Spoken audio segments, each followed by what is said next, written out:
और बुलेटिन का आगाज करेंगे। राज्यपाल हरिभाऊ बागड़े ने गुरुवार को राजभवन में प्रदेश के वित्त पोषित विश्वविद्यालयों में एनएएसी रैंकिंग और नई शिक्षा नीति से जुड़े मुद्दों पर आयोजित कार्यशाला में विश्वविद्यालयों का रोस्टर बनाने, कॉलेजों की भी एनएएसी रैंकिंग के लिए तैयारी करने, राष्ट्रीय शिक्षा नीति के अंतर्गत रोजगार उन्मुखी पाठ्यक्रम इस तरह से तैयार करने पर जोर दिया जिससे विद्यार्थी नौकरी करने के लिए नहीं बल्कि नौकरी देने वालों के रूप में तैयार हो सके। राजभवन में 2 सत्रों में हुई विश्वविद्यालयों की कार्यशाला के पहले सत्र में उन्होंने राज्य के सभी वित्त पोषित विश्वविद्यालयों की आवश्यक रूप से एनएएसी रैंकिंग करवाने और इसके लिए अब तक की गई तैयारी की समीक्षा की। उन्होंने कहा कि राज्य के उच्च शिक्षा संस्थानों में गुणवत्तापूर्ण संस्कृति विकसित करने के लिए नेक रैंकिंग जरूरी है और इसके लिए उन्होंने विश्वविद्यालयों को पाठ्य चर्चा को बेहतर बनाने, शिक्षण अधिगम और मूल्यांकन व्यवस्था सुदृढ़ करने, अनुसंधान और नवाचारों को अपनाते हुए संस्थागत रूप से श्रेष्ठ प्रथाएं अपने यहां विकसित किए जाने पर जोर दिया।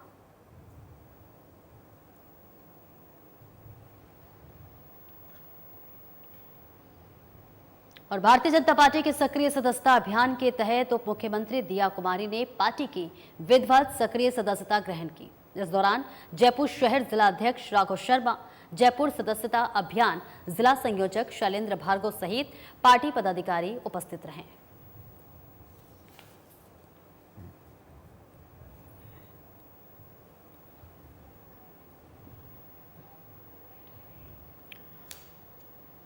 और वहीं राजस्थान के कैबिनेट मंत्री कर्नल राज्यवर्धन राठौर कार्यकर्ताओं के साथ बीजेपी की सक्रिय सदस्य बने। इस दौरान कर्नल राज्यवर्धन राठौर ने कहा कि मुझे गर्व की अनुभूति हुई है। इस दौरान उन्होंने सभी से भारतीय जनता पार्टी का सक्रिय सदस्य बनने की अपील की और साथ ही कर्नल राज्यवर्धन राठौर ने जनता, कार्यकर्ताओं और पार्टी के शीर्ष नेतृत्व का आभार जताया।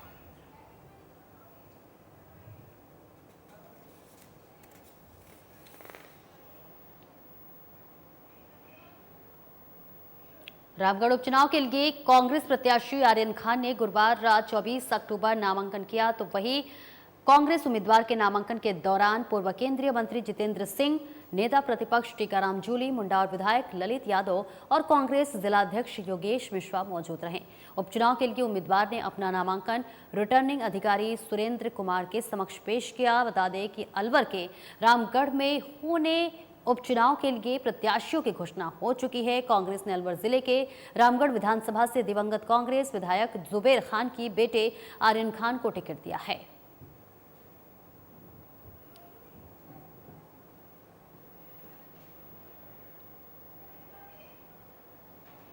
और धौलपुर जिले के कद्दावर नेता पूर्व मंत्री बनवारी लाल शर्मा की बुधवार को हार्ट अटैक से मौत हो गई। इसके बाद उनके निवास पर बुधवार से श्रद्धांजलि देने वाले लोगों का जमावड़ा रहा। गुरुवार को अंतिम यात्रा से पूर्व जिला कलेक्टर निधि बिटी सहित राजनेताओं ने श्रद्धांजलि दी। धौलपुर शहर से लेकर चंबल मुक्तिधाम तक हजारों की तादाद में लोगों का हुजूम उमड़ पड़ा। करीब 6 किलोमीटर तक उनके परिजन और समर्थक पैदल सफर कर मुक्तिधाम पहुंचे, जहां उनका अंतिम संस्कार किया गया। बनवारी लाल शर्मा को उनके बेटे पंकज शर्मा ने मुखाग्नि दी।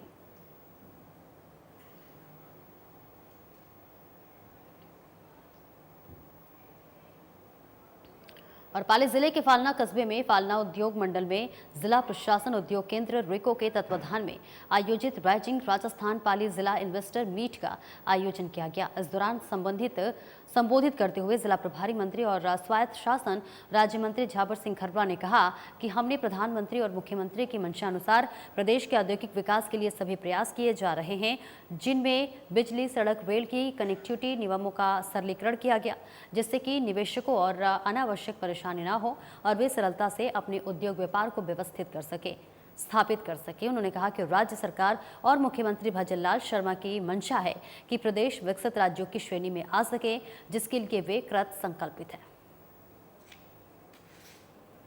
तो तस्वीरें आपको दिखा रहे हैं, जहां पर आपको बताते चले पाली में राइजिंग राजस्थान इन्वेस्टर मीट पाली का आयोजन हुआ है, जहां खर्रा ने कहा है कि राज्य सरकार विकास के लिए कृत संकल्पित है। तो वही 4055 करोड़ रुपए के 136 एमओयू किए गए हैं। 16,000 लोगों को इससे रोजगार मिलेगा, जो कि एक अच्छी पहल मानी जा रही है। तस्वीरें भी आपको पाली से दिखा रहे हैं, जहाँ जिले के फालना कस्बे में फालना उद्योग मंडल की जिला प्रशासन उद्योग केंद्र रिको की तत्वाधान में आयोजित राइजिंग राजस्थान पाली जिला इन्वेस्टर्स मीट का आयोजन किया गया और इस दौरान संबोधित करते हुए जिला प्रभारी मंत्री और स्वायत्त शासन राज्य मंत्री झावर सिंह खर्रा ने कहा कि हमने प्रधानमंत्री और मुख्यमंत्री की मंशा अनुसार प्रदेश के औद्योगिक विकास सरलीकरण किया गया है और इसी के साथ साथ सभी प्रयास किए जा रहे हैं, जिनमें बिजली, सड़क, रेल की कनेक्टिविटी नियमों का सरलीकरण किया गया है, जिसमें निवेशकों को अनावश्यक परेशानी न हो और वे सरलता से अपने उद्योग व्यापार को स्थापित कर सकें।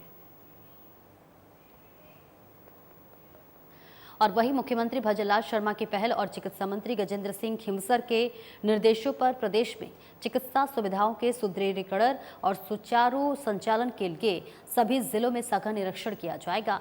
साथ ही जिला मुख्यालय में बैठक को लेकर स्वास्थ्य सुविधाओं की गहन समीक्षा की जाएगी। प्रमुख शासन सचिव गायत्री राठौर के निर्देशन में इस स्टेट रिव्यू मिशन की शुरुआत करौली जिले से गुरुवार को की गई है। मुख्यालय से उच्च अधिकारी करौली जिले के लिए रवाना हुए हैं। अधिकारियों की टीमें रास्ते में पड़ने वाले विभिन्न चिकित्सा संस्थानों का भी निरीक्षण कर रही हैं। तो मुख्यमंत्री भजनलाल शर्मा की पहल और चिकित्सा मंत्री गजेंद्र सिंह खींवसर के निर्देशों की अगर बात कर ले तो प्रदेश की चिकित्सा सुविधाओं के सुदृढ़ीकरण और सुचारू संचालन के लिए सभी जिलों में सघन निरीक्षण किया जाएगा। साथ ही जिला मुख्यालय में बैठक लेकर स्वास्थ्य सुविधाओं की गहन समीक्षा की जाएगी। प्रमुख शासन के साथ ही साथ आपको बता दें, सचिव गायत्री राठौर के निर्देशन में इस स्टेट रिव्यू मिशन की शुरुआत करौली जिले से गुरुवार को की गई। मुख्यालय से उच्च अधिकारी करौली जिले के लिए रवाना हुए। अधिकारियों की टीमें रास्ते में पड़ने वाले विभिन्न चिकित्सा संस्थानों का भी निरीक्षण कर रही है। जयपुर से सीधी तस्वीर आपको दिखा रहे हैं, जहां पर चिकित्सा सुविधाओं को लेकर सघन निरीक्षण किया जा रहा है, जिससे कि हर एक चीज़ में मदद मिल सके।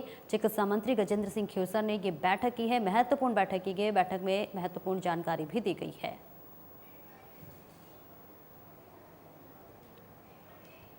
और स्कूल शिक्षा शासन सचिव कृष्ण कुणाल ने गुरुवार को सचिवालय में राइजिंग राजस्थान के अंतर्गत शिक्षा विभाग की 6 नवंबर को आयोजित होने वाली प्री समिट की तैयारियों की समीक्षा की है। उन्होंने संबंधित विभागों के अधिकारियों के साथ चर्चा कर व्यवस्थाओं के संबंध में सुझाव लिए और प्रभारी अधिकारियों को अन्य विभागों के साथ समन्वय रखते हुए आयोजन को सफल बनाने के निर्देश दिए। इस मौके पर खेल और युवा मामले के शासन सचिव नीरज के पवन ने बताया कि प्रदेश के प्रतिभावान खिलाड़ियों को समुचित प्रशिक्षण की व्यवस्था के लिए सार्थक प्रयास किए जा रहे हैं और इसके फलस्वरूप खेल के क्षेत्र में निवेशक रुचि ले रहे हैं। बैठक में स्कूल शिक्षा परिषद के राज्य परियोजनाओं निदेशक और आयुक्त अविचल चतुर्वेदी, माध्यमिक शिक्षा के निदेशक आशीष मोदी समेत स्कूल शिक्षा विभाग के अधिकारियों ने भाग लिया।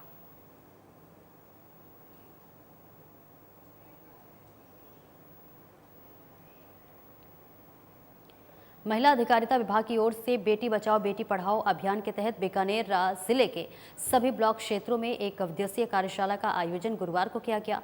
इस दौरान माहवारी स्वच्छता प्रबंधन और एनीमिया विषय पर मंथन किया गया। विभाग की उप निदेशक डॉक्टर अनुराधा सक्सेना ने बताया कि किशोरी बालिकाओं को विभागीय योजनाओं की जानकारी दी गई।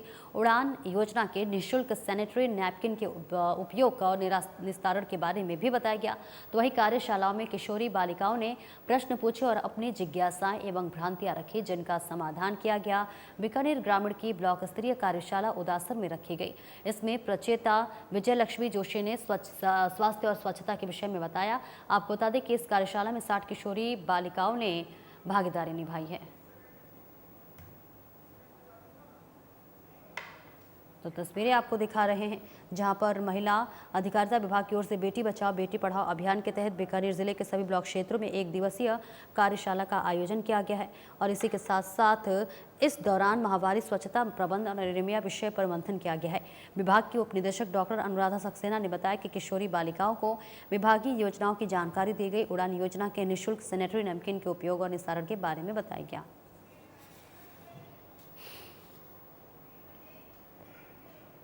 और वहीं जोधपुर के बिलाड़ा कस्बे में जिला परिषद के मुख्य कार्यकारी अधिकारी के आदेशानुसार बिलाड़ा उपखंड अधिकारी मृदुला शेखावत के नेतृत्व में राजकीय सीनियर सेकेंडरी स्कूल से फिट इंडिया फ्रीडम दौड़ का आयोजन हुआ। इस दौरान फिट इंडिया फ्रीडम दौड़ बिलाड़ा ब्लॉक स्तरीय कार्यक्रम में उपखंड अधिकारी मृदुला शेखावत, प्रधान प्रगति राठौर, नगर पालिका अध्यक्ष रूप सिंह परिहार, वार्ड पार्षद समेत गणमान्य नागरिक मौजूद रहे।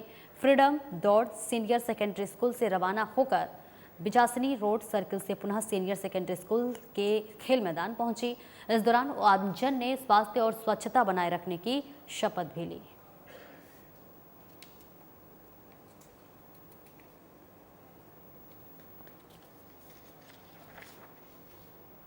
राजस्थान कौशल और आजीविका विकास निगम की ओर से गुरुवार को राजकीय पॉलिटेक्निक महाविद्यालय में सुरक्षित और कानूनी प्रवास के लिए जागरूकता शिविर का आयोजन किया गया। शिविर के दौरान आपको बता दें, युवाओं को विदेशी नौकरी के लिए आवश्यक जानकारी दी गई और उन्हें सुरक्षित और कानूनी प्रवास के तरीके से अवगत कराया गया। शिविर में ओवरसीज प्लेसमेंट और इसी के साथ साथ ब्यूरो के प्रतिनिधि ने सुरक्षित और कानूनी प्रवास के महत्व पर प्रकाश डाला और यात्रा के दौरान ध्यान रखने योग्य मुद्दों पर चर्चा की। वहीं RSLDC के सहायक प्रबंधक रमेश संभारिया ने बताया कि RSLDC की तरफ से राजस्थान में युवाओं को सुरक्षित और विश्वसनीय नौकरी की तलाश में विदेश जाने के लिए सही मार्गदर्शन प्रदान किया जाता रहेगा।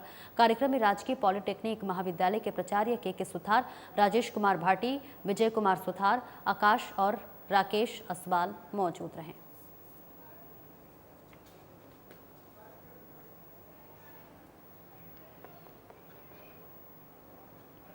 शियादे माटी कला बोर्ड के अध्यक्ष प्रहलाद राय टाक ने प्रदेशवासियों से दीपावली पर मिट्टी के दिए जलाकर खुशियां मनाने के साथ रसोई में पकवान मिट्टी के बर्तनों में बनाकर नई शुरुआत कर स्वदेशी उत्पादों को बढ़ावा देने की अपील की है। टाक गुरुवार को उद्योग भवन स्थित कॉन्फ्रेंस हॉल में मीडिया को संबोधित कर रहे थे।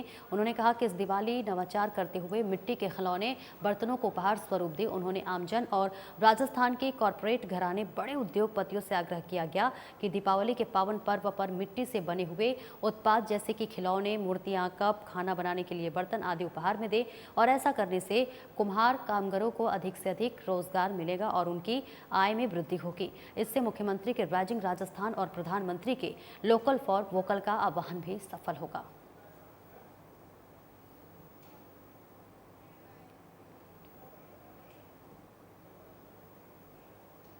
राजस्थान के रोडवेज विभाग ने 4 परिचालकों के निलंबन के आदेश जारी किए हैं। आपको बता दें कि रोडवेज बस में 2 से अधिक यात्रियों को बिना टिकट यात्रा कराते समय पकड़े जाने पर निलंबित किया गया है। चेकिंग के दौरान चारों परिचालकों की बस में 2 से अधिक सवारियां बिना टिकट के पकड़ी गई थी, जिसके बाद निलंबित परिचालकों के मुख्यालय बदलकर दौसा, अलवर, करौली किए गए हैं। इसी के साथ साथ जिसकी पूरी जानकारी रोडवेज प्रबंधक राकेश ने दी है। तो राजस्थान रोडवेज विभाग ने 4 परिचालकों के निलंबन के आदेश जारी किए हैं। आपको बता दें कि रोडवेज बस में 2 से अधिक यात्रियों को बिना टिकट यात्रा कराते पकड़े जाने पर निलंबित किया गया है। चेकिंग के दौरान चारों परिचालकों की बस में से 2 से अधिक सवारियां बिना टिकट के पकड़ी गई थी, जिसके बाद बता दें निलंबित परिचालकों के मुख्यालय बदलकर दौसा, अलवर, करौली किए गए हैं, जिसकी पूरी जानकारी रोडवेज प्रबंधक राकेश ने दी है। और इसी के साथ साथ ये तस्वीरें धौलपुर से दिखा रहे 4 परिचालकों के निलंबन के आदेश जारी किए गए हैं और इसी के साथ साथ राजस्थान रोडवेज विभाग ने इसके लिए आदेश जारी किया है। अभी नए एक दिशा निर्देश जारी किए गए हैं जिसमें कोई भी परिचालक 2 सवारी से ज़्यादा यात्रियों को बिना टिकट यात्रा करवाते हुए पाया जाता है तो उसको सस्पेंड करके और उसका हेडक्वार्टर दूसरे ज़िले में या दूसरे डिपो में किया जाएगा। इसी आदेश के तहत हमारे यहाँ धौलपुर में 3 कंडक्टरों को इस आदेश के तहत सस्पेंड करके और अलग अलग जगह पे लगाया गया है। इसमें जैसे 1 या 2 सवारी के रिमांड लगते हैं तो उसमें उसकी विभागीय कार्रवाई होती है लेकिन सस्पेंड नहीं होता है। 3 या 2 से ज़्यादा जो सवारी होती है उसमें उसका मुख्यालय चेंज किया। और चाकसू के एक निजी गार्डन में शिक्षक संघ सियाराम के तत्वाधान में शिक्षक सम्मेलन के आयोजन की तैयारी पूर्ण रूप से कर ली गई है। आपको बता दें कि 25 और 26 अक्टूबर को चाकसू कस्बे के एक निजी गार्डन में शिक्षक सम्मेलन का कार्यक्रम आयोजित होगा। प्रधानाचार्य नोडल प्रभारी रामलाल मीणा ने जानकारी देते हुए बताया है कि हर वर्ष की भांति इस वर्ष भी 25 अक्टूबर और 26 अक्टूबर को कार्यक्रम शिक्षक संघ सियाराम के तत्वाधान में शिक्षक सम्मेलन चाकसू में आयोजित किया जा रहा है, जिसमें शिक्षक संघ के हित में कई मुद्दों पर चर्चा और विचार विमर्श किए जाएंगे।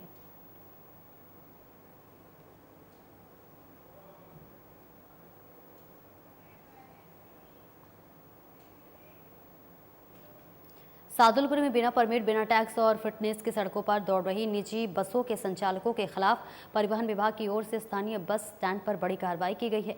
विभाग ने कुल 16 बसों की जांच की है, जिसमें से 13 बस डिफॉल्टर पाई गई है, जबकि 2 बस ऐसी मिली जिनकी 3 साल से फिटनेस और इंश्योरेंस नहीं है। परिवहन विभाग की इस सख्त कार्रवाई से उन बस मालिकों में हड़कंप मच गया जो बिना आवश्यक दस्तावेजों के अपने बसों को चला रहे थे। इस संबंध में परिवहन उप निरीक्षक रॉबिन सिंह ने बताया कि अनेकों जांच कर बस संचालकों को सवारी की सुरक्षा को ध्यान में रखते हुए फिटनेस, परमिट और टैक्स संबंधी जानकारी दी गई और बीते 7 दिन पहले भी इन बसों की जांच कर कार्रवाई की गई थी, लेकिन बस संचालकों ने समय की मांग की है और समय देने के बाद भी 7 दिन बीत जाने के बावजूद बस संचालकों की ओर से कोई कार्रवाई नहीं की गई। इसके अलावा टैक्स चोरी कर राजस्व आय को भी नुकसान पहुंचा रहे थे। उन्होंने बताया कि करीब 4,50,000 रुपए का चालान काटकर राजस्व आय वसूल करने की कार्रवाई की गई है। हमने चेक करी, जिनमें 13 डिफॉल्टर मिली। 2 बस ऐसी थी जो जिनका 3 साल से फिटनेस इंश्योरेंस नहीं है, जिनको मैं थाने ले जाना चाह रहा था, पर यहाँ के लोगों ने बोला कि उनको 2 दिन का टाइम दे दो, बसें अभी रूट पे नहीं चलेंगी और वो 2 दिन में ओके करा लेते हैं। अगर वो 2 दिन में ओके कराते हैं तो ठीक है, नहीं तो उनको बंद करूँगा। इन 13 बसों में ज़्यादातर बिना फिटनेस, बिना इंश्योरेंस, बिना टैक्स, जिनका 1.5-2 साल से टैक्स नहीं है, तो इन सब के हमने चालान काटे हैं। किसी का 20,000 का, किसी का 40,000 का, 2 बसों के 60,000 के कटे हैं। 4.5 लाख रुपये का रेवेन्यू का काम किया। इनको 7 दिन पहले भी इनके चालान काटे थे। इनको टाइम दिया था कि 7 दिन में आप गाड़ियाँ ओके कराओ, तब उनका 5-5 हज़ार का बिना फिटनेस का मिनिमम चालान किया था, पर ये नहीं, अभी भी नहीं माने। अभी इनके बड़े किए 25-30 हज़ार रुपये के चालान। और चूरू जिले की बिसाऊ थाना पुलिस ने बुधवार को बड़ी सफलता हासिल की है। चूरू जिले में खलौसी धाम के पास एक रोडवेज बस से महिला और पुरुष को एसओजी कार्मिक वन अगवा कर लूट का प्रयास करने के मामले में पुलिस ने उत्तर प्रदेश पुलिस के 2 पुलिसकर्मियों सहित गिरोह के 6 लोगों को गिरफ्तार कर लिया है। इसी के साथ साथ आपको बता दें कि पुलिस अधीक्षक शरद चौधरी ने बताया कि बुधवार को सूचना मिली कि खसौली धाम थाना सदर जिला चूरू के पास एक लाल रंग की यूपी नंबर की गाड़ी में आए कुछ युवकों ने खुद को एसओजी पुलिस का होना बताकर रोडवेज बस में बैठी सवारियों को डरा धमकाकर अपने साथ नीचे उतारा, जो उन्हें अपनी गाड़ी में बैठाकर बिसाऊ की ओर लेकर आ रहे थे। वहीं सूचना मिलने के बाद पुलिस टीम ने बदमाशों की गाड़ी का पीछा कर पुलिस कंट्रोल रूम को सूचना देकर संपूर्ण जिले में नाकाबंदी करवाई है, जहां पुलिस ने नाकाबंदी तोड़कर भागते हुए अभियुक्तों को गिरफ्तार किया है। फिलहाल पुलिस आगे की जाँच में जुटी हुई है।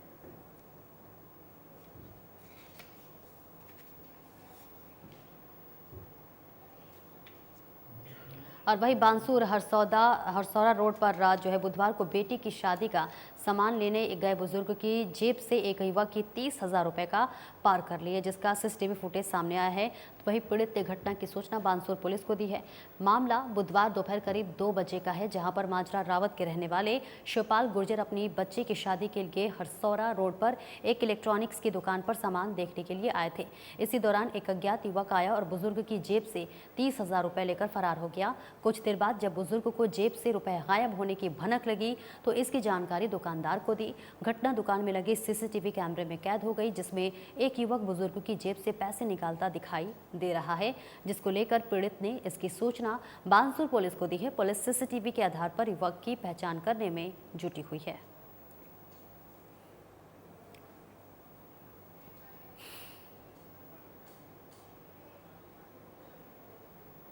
और खबर अलवर से है, जहां राजगढ़ थाना क्षेत्र के ग्राम पुराना राजगढ़ स्थित मांझी की बावड़ी सरकारी स्कूल के पास करीब 250 फीट गहरे कुएं में असंतुलित होकर गिर जाने से एक वृद्ध की मौत हो गई। सूचना पर राजगढ़ थानाधिकारी रामजीलाल मीणा और पालिका कर्मी जुगनू तंबोली मौके पर पहुंचे, जहां ग्रामीणों और जुगनू तंबोली की सहायता से वृद्ध के शव को कुएं से बाहर निकाला। पुलिस ने वृद्ध के शव को कब्जे में लेकर पोस्टमार्टम के लिए राजगढ़ सीएचसी की मोर्चरी में पहुंचाया है। राजगढ़ थानाधिकारी रामजीलाल मीणा ने बताया कि मांझी की बावड़ी निवासी मोहनलाल सैनी ने रिपोर्ट दी है कि उनके पिता गिरधारी लाल सैनी घर के पीछे बने कुएं में कम दिखाई देने की वजह से असंतुलित होकर गिर गए, जिससे उनकी मौत हो गई। पुलिस ने मामला दर्ज कर शव का पोस्टमार्टम करवाकर मृतक के शव को परिजनों को सौंप दिया है। एक आदमी गिर गया। इस सूचना पर मैं एसएचओ मई जाता के पुराना राजगढ़ पहुंचा। स्कूल के पास में स्थित गिरधर लाल सैनी के मकान के पीछे स्थित एक कुएं में गिरधर लाल मृतक मिला, जिसकी उम्र करीब 86 साल है। परिजनों ने बताया कि ये पेशाब करने के लिए गया था और वहाँ उसको दिखाई भी कम देता है और रास्ते के पास में एक कुआं है। संभवतः ये कुएं के पास से निकलते समय में अनबैलेंस होकर के उसमें गिर गया, जिससे उसकी मौत हो गई। इसकी लाश को यहाँ पोस्टमार्टम हेतु मुर्दाघर राजगढ़ लेकर के आए पीएससी में, और फिर इसका पोस्टमार्टम कराया जाकर और लाश को परिजनों को अंतिम संस्कार हेतु सुपुर्द कर दी गई। मामला किस लोग है? इसके मृतक के पुत्र मोहनलाल ने ये रिपोर्ट दी।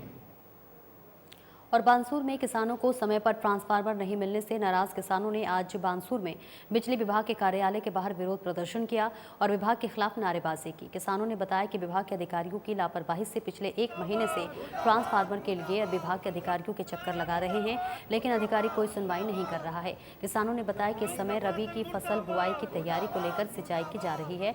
अगर उन्हें डीपी समय पर नहीं मिलती है तो सिंचाई समय पर नहीं होगी, जिससे किसानों को भारी नुकसान होगा। और इसी के साथ साथ इस दौरान राकेश दायमा ने बताया कि आज कई गांव के किसान डीपी लेने के लिए बिजली विभाग के कार्यालय पर आए हुए थे और लेकिन किसानों को डीपी समय पर नहीं दी जा रही है। उन्होंने विभाग के अधिकारियों और ठेकेदार पर आरोप लगाया है कि अधिकारी अपने मिलने वालों के घर पर डीपी भिजवाने और यहां किसान चक्कर लगाते रहते हैं, लेकिन किसानों की कोई सुनवाई नहीं की जा रही है। उन्होंने मांग की है कि जल्द से जल्द किसानों को डीपी उपलब्ध कराई जाए, अन्यथा यहाँ विभाग के खिलाफ बड़ा आंदोलन किया जाए। हमारे जो बानसूर किसान हैं उनके साथ रोज़ अत्याचार हो रहा है। ये बिजली विभाग लगभग 1 महीने से डीपी के लिए इंतजार कर रहा है, जबकि किसान का इस टाइम फसल का टाइम है। आप सोचो कि जो फसल है उड़ाई का टाइम है और यदि खेत बो जाएंगे तो रास्ते बंद हो जाएंगे आम किसानों के। तो आज ये सोचो 4-4, 5-5 दिन के लिए जो टाइम होता है उसका 1 महीने का वेट कर रहे हैं। और ये ठेकेदार और यहाँ बैठे जो बिजली विभाग प्रशासन के अधिकारी हैं, ये अपने जो खुद के जो जानकार लोग हैं उनको पैसों के उनके घर जाके डीपी दे के आते हैं। और ये किसान आदमी है, उनको आम आदमी को परेशान कर रहे हैं और नहीं कोई जवाब है। या नयन साहब बैठे हैं, नहीं जैन साहब बैठे हैं और बाबू बैठे हैं, वो किसानों से अभद्र भाषा से बात करते हैं। इसके खिलाफ हम यहाँ किसान आदमी इकट्ठे हुए हैं और हम प्रशासन से आपके माध्यम से आह्वान करते हैं कि समय रहते इनकी कार्यशैली सुधार करे, नहीं हम यहाँ जन आंदोलन करेंगे। और जोरावर राज सिंह गेट स्थित राष्ट्रीय आयुर्वेद संस्थान मानद विश्वविद्यालय में बौद्धिक संपदा अधिकार विषय पर 1 दिवसीय कार्यशाला का आयोजन किया गया। कार्यशाला का उद्घाटन भारत सरकार के पेटेंट अधिनियम, डिजाइन अधिनियम और ट्रेडमार्क अधिनियम के महानियंत्रक प्रोफेसर उन्नत पंडित, ज्वाइंट कंट्रोलर रेखा विजन, राष्ट्रीय आयुर्वेद संस्थान के कुलपति प्रोफेसर संजीव शर्मा ने किया। इस दौरान भारत सरकार के पेटेंट अधिनियम, डिजाइन अधिनियम और ट्रेडमार्क अधिनियम के महानियंत्रक प्रोफेसर उन्नत पंडित ने कार्यशाला को संबोधित किया। उन्होंने कहा कि राष्ट्रीय आयुर्वेद संस्थान में आयुर्वेद चिकित्सा के क्षेत्र में बहुत अधिक कार्य हो रहा है और आने जाने वाले समय से समाज को बेहतर स्वास्थ्य के लिए प्रभावित करेगा। उन्होंने इंटेलेक्चुअल प्रॉपर्टी राइट के आयुर्वेद से समाज के हित में अपने विचार रखते हुए कहा कि हमारी प्राचीन परंपरागत जानकारी और मॉडर्न साइंस को लेकर स्वास्थ्य में बहुत अधिक रिसर्च कार्य हो रहा है। नई और प्रभावी रिसर्च और विचारों का लाभ सही व्यक्ति तक पहुंचाने के लिए पेटेंट का बड़ा योगदान है। उन्होंने चीन का उदाहरण देते हुए बताया कि चीन से संबंधित आयुष विभाग और उनके मेडिसिन प्लांट और औषधियों की खपत पूरे विश्व में बड़ी मात्रा में हो रही है, जबकि हम उससे बहुत दूर है। राष्ट्रीय आयुर्वेद संस्थान को 5 साल के लिए IPR चेयर के प्रोफेसर रेप दिया गया है, जिससे कि राष्ट्रीय आयुर्वेद संस्थान के साथ साथ देश के अन्य संस्थाओं के चिकित्सकों और शिक्षकों को IP के विषय में जानकारी मिले।